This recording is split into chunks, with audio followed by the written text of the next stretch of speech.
Okusinziira kwa alipoota ya poliisi ey'obuzibu emisango ey'omwaka oguwedde, abantu 1486 be baafiira mu bubenje, nga kiraga beeyongera obungi okusinga ku baafa omwaka gwa 2022 abaali 1434.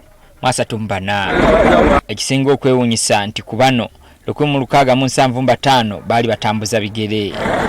Era alipoota yalaga ng'abantu abasukka mu 6 bwe baafiira mu bubenje obwaliwo mu nnaku enkulu. Kati nga twolekera eggandawo ly'ennaku enkulu, poliisi y'ebidduka etegeezezza nga bwegenda okuttukiza ebikwekweto ku nguudo okufuuza baddereeva abatalina bisaanyizo. Traffic police to arrest but to release after 48 hours and take offenders to courts of law.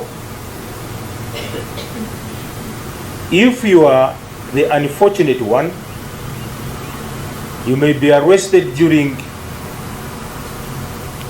the festive peak and you may not enjoy within those 48 hours. Emmotoka z'amasomero ziwereddwa okusaabaza abantu. Owners of school buses don't think it's time to make a small money or kill during the holidays and you put the school buses on a route.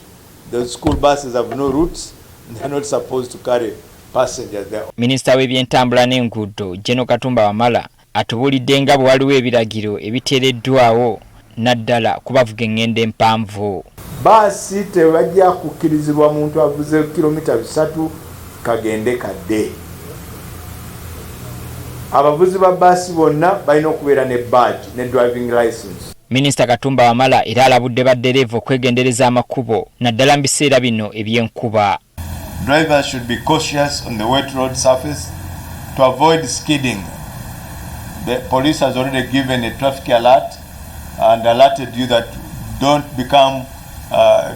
don't try to be a hero, showing how you can maneuver over the water when the road is flooded. Asaba bannaddiini okubakwasizaako okusomesa abantu ku nkozesa y'enguudo. Nga bamaze okubuulira enjiri ey'olunaku bajjukiza abantu timugenda kutambula naye mutambule nga mwegendereza naddala abavuga ebidduka.